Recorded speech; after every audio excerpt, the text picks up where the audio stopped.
या हो गया। जो काम हो गया था मतलब हो चुका था, वो क्या है? Past perfect. जैसे हम हिंदी में बोल रहे हैं कि मैं काम कर चुका था, है ना जी, मैं काम कर चुका था। तो मैं आज हम एक ऐसे शख्सियत से आपको मिलाने जा रहे हैं जो लगातार शिक्षा के मामले में बच्चों को निःशुल्क शिक्षा दे रही है। एक ऐसी महिला है जिनको शिक्षा से बेहद लगाव है। इनका साफ तौर पर कहना है कि जब मैं छोटी थी, मैं कोचिंग पढ़ती थी, तो एक दिन मैं कोचिंग में गई और वहाँ पर मेरे पास पैसे न हुए, उसकी वजह से मुझे कोचिंग से निकाल दिया गया। तभी से इन्होंने प्रण कर लिया कि लगातार मैं ऐसे बच्चों को शिक्षित करूँगी जो बेहद गरीब हो और ऐसा कोई बच्चा न बचे जो अशिक्षित रह जाए। आज वही नगर हमारे पास में है और यहाँ पर लगातार सरकारी विद्यालय में ऐसे छात्रों को शिक्षा दे रही है जो बेहद गरीब है, पैसा देकर ये कोचिंग नहीं कर सकते। इनको निःशुल्क कोचिंग दे रही है। इनसे हम बात करेंगे कि आखिरकार इनके मन में ये सवाल कैसे आया और इन्होंने इस मुकाम तक पहुँचने के लिए क्या क्या संघर्ष किया है। मैडम, क्या नाम है आपका? क्या कर रही हैं आप यहाँ पर? बच्चों को पढ़ा रहे हैं सर। निःशुल्क शिक्षा आप दे रही हैं, ऐसा आपने बताया था जी। कैसे आपके मन में आया कि हम ऐसे बच्चों को शिक्षित करेंगे? सर जब मैं छोटी थी तो मैं कोचिंग के लिए गई तो मेरी फैमिली जो थी बहुत गरीब थी, तो मतलब उतना उनके पास ना इनकम था, ना वो मेरी स्कूल फी दे सकते थे, ना ट्यूशन फीस। तो जब मैं ट्यूशन वाले के पास गई तो उसने ट्यूशन से मुझे भगा दिया इस वजह से क्योंकि मैं पैसा नहीं दे चुकी। उसी वक्त मैंने ठान लिया कि आज से मैं अपनी तरह किसी बच्चे को नहीं बनूंगी। तो स्टार्ट से मैं स्कूल में ही बच्चों को पढ़ाती थी, जो काफ़ी पुअर बच्चे थे या फिर जो गरीब घर के थे, मैं उनको पढ़ाती थी वहीं पे अपने क्लास में ही पढ़ाती थी, क्लास में तो। और धीरे धीरे मैं मेरी पढ़ाई ख़त्म हो गई। फिर उसके बाद एक मेरी शादी हो गई। फिर उसके बाद मैं घरेलू हाउसवाइफ के तौर पे काम करने लगी। फिर वहाँ पे कुछ बच्चे आए इस स्कूल के, कुछ प्राथमिक विद्यालय शंकरपुर के, कि आप चलिए हमारे स्कूल में पढ़ाइए, वहाँ पर आप बहुत अच्छा पढ़ाती हैं, हमें कुछ सिखाइए। तो यहाँ पर मैं आई, फिर बच्चों से लगाव भी हो गया धीरे धीरे। पढ़ाते पढ़ाते पता ही नहीं चला कब 3 साल पूरे हो गए।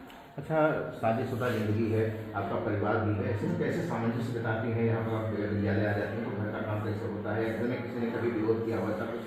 नहीं, मेरी फैमिली बहुत अच्छी है, मेरे सपोर्ट करती है और मतलब मुझे मानती भी बहुत ज़्यादा है कि मतलब जो भी वर्क मैं करूँ वो कभी रोकते टोकते नहीं। अच्छा, लगातार निःशुल्क शिक्षा दे रही हैं तो ऐसे में कहीं ना कहीं एक अपेक्षा होती है कि हम कुछ कमाएंगे तभी तो हमारा परिवार चलेगा। आप निःशुल्क शिक्षा करती हैं तो क्या सोच के करती हैं? मतलब बस यही बात आ जाती है कि जिस तरह मैं नहीं कोचिंग पढ़ पाई थी, उसकी वजह से कुछ दिक्कत आई थी, तो इन बच्चों को ना आए किसी वजह से दिक्कत। ये भी पढ़ते रहे स्कूल में और कुछ जानकारी इनको भी हो, और पढ़ाने के साथ साथ मुझे भी जानकारी नई पीढ़ी की आती रहती है कि किस तरह आगे सिलेबस में कुछ चेंजेस आए, तो वो भी सीखने को मिलता है। अच्छा, जब आप एमए तक स्नातक की हैं, प्लस की हैं, उसके बाद आप शिक्षक ही बनना था तो बीएड क्यों नहीं किया, एमटी क्यों नहीं पास की, और इसके किसी तरह अन्वेषक या शिक्षाविद के रूप में क्यों नहीं? सर बता तो रहे हैं कि बहुत ही गरीब फैमिली से थे, आज भी हैं, कहीं अमीर नहीं है, इसी उद्देश्य से ही पढ़ाते हैं। चलिए, जो भी हो, लेकिन कहा जाता है कि विद्यादान सबसे बड़ा दान है। ऐसे में इस तरह की शिक्षा देना इन बच्चों के लिए, इन बच्चों के चेहरों पर भी एक मुस्कान होती है और इन्हें विश्वास होता है कि हमारी मैडम जो आएंगी वो शिक्षा देंगी, वो कहीं ना कहीं मेरे लिए बेहतर होगी। एक बेहतर जीवन बनाने के लिए शिक्षा का विशेष योगदान है, जिसको देखते हुए ये मैडम लगातार एक कार्य कर रही हैं जो सराहनीय है। लेकिन कहीं ना कहीं एक सवाल भी उठता है कि सरकारी विद्यालय में इस तरह का शिक्षा देना कितना उचित है। लेकिन फिर भी इनका जो कार्य है वो सराहनीय इसलिए कहा जा सकता है क्योंकि ये निःशुल्क ऐसी सेवा कर रही हैं जो 80,000 रुपये सैलरी पाने वाला शिक्षक भी नहीं कर पा रहा है। वो विद्यालय से अधिकांश गायब रहते हैं, लेकिन ये परमानेंट अपनी फिर ड्यूटी मानते हुए सुबह भी आ जाती हैं और लगातार बच्चों को शिक्षा करती हैं। या हो गया, जो काम हो गया था मतलब हो चुका था, वो क्या है? Past perfect. जैसे हम हिंदी में बोल रहे हैं कि मैं काम कर चुका था, है ना जी, मैं काम कर चुका था। रोशनी, ये बताइए, आपको मैडम पढ़ाती हैं, कैसा लगता है? अच्छा लगता है। अच्छा, कब से पढ़ रही हैं मैडम से आप? 3 साल से। 3 साल से। फीस भी लेती हैं कोच? जी नहीं। फ्री में पढ़ा रही हैं? जी। तो जब फ्री में पढ़ा रही हैं तो और मन लगता होगा? जी। अच्छा पढ़ाती हैं? जी। क्या क्या सब्जेक्ट पढ़ाती हैं? हिंदी, इंग्लिश, मैथ, रेखा ये बताइए, मैडम पढ़ा रही हैं बढ़िया? जी। पैसे लेती हैं? जी नहीं। नहीं, कब से पढ़ रही हैं आप? 2 साल से। 2 साल से। कौन कौन सब्जेक्ट पढ़ती हैं? हिंदी, इंग्लिश, गणित। अच्छा पढ़ाती हैं? जी। मन लगता है? जी। रोजमर्रा हम हिंदी बोलते हैं, वैसे इंग्लिश है। इंग्लिश में भी वही चीज बोलना है जो हम हिंदी में बोलते हैं। पास्ट परफेक्ट है, पास्ट मतलब बीता हुआ है, गया है, लेकिन है प्रेजेंट निशानी थी, लेकिन इसमें पास्ट है, तो इसके साथ क्या लगेगा? था, थे। बिंदु कुमारी, आप किस स्कूल में इस टाइम हैं? उच्च प्राथमिक विद्यालय शंकरपुर। तो यहाँ किसी पोस्ट पे हैं या कैसे पढ़ा? नहीं, फ्री निःशुल्क बच्चों को पढ़ाने आती हूँ यहाँ तो पर। फ्री निःशुल्क मतलब सरकारी स्कूल में फ्री में पढ़ाना? तो जैसे यहाँ पर रिलेटिव के बच्चे पढ़ते हैं, तो वो काफ़ी मतलब गरीब घर के भी हैं। मैं भी गरीब फैमिली से बिलोंग करती हूँ, मैं ज़्यादा रिच फैमिली की नहीं हूँ। तो बच्चों को पढ़ाती हूँ। मेरा शौक़ भी था, पहले स्टार्ट से ही शौक़ था कि बच्चों को पढ़ाना।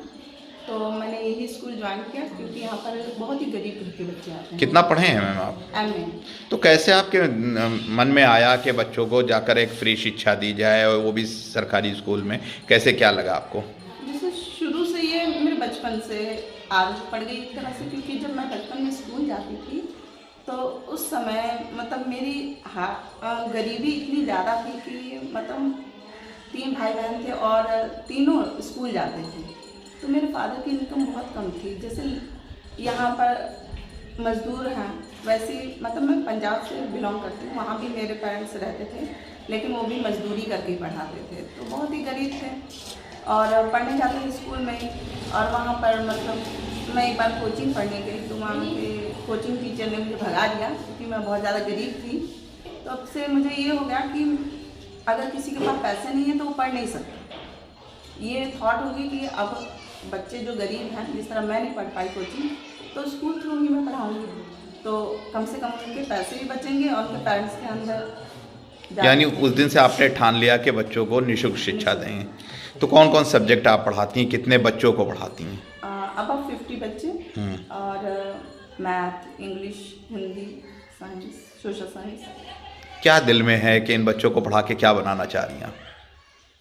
अगर मैं चाहती हूँ कि जिस मुकाम पर मैं नहीं पहुँच पाई वो ये बच्चे पहुँच पाए, आगे जाकर कोई डॉक्टर या इंजीनियर या कोई भी चीज़ बने, लेकिन कोई अनपढ़ ना रहे, सभी शिक्षित रहें। यहाँ पे क्या हैं आप? कोचिंग पढ़ाने आते हैं बच्चों को। अच्छा, कोचिंग पढ़ाती हैं इस विद्यालय में? कितना फीस लेती हैं आप? फीस नहीं देते, वैसे फ्री में पढ़ाती हैं? जी। कब से पढ़ा रही हैं? 3 साल से। 3 साल से। स्कूल टाइम में? जी। जी। नहीं, स्कूल के एक्स्ट्रा टाइम, जैसे लंच टाइम में या फिर छुट्टी के बाद बच्चों को। अच्छा, कहाँ की रहने वाली हैं आप? फजलापुर से। अच्छा, तो इतना मतलब आप जो मतलब सहयोग कर रही हैं, किस लिए? मुझे अच्छा लगता है गरीब बच्चों को पढ़ाना। जैसे बेसिकली जो बच्चे ज़्यादा कमज़ोर हैं उनको पढ़ाना। कितना पढ़ेंगे हैं? MA से।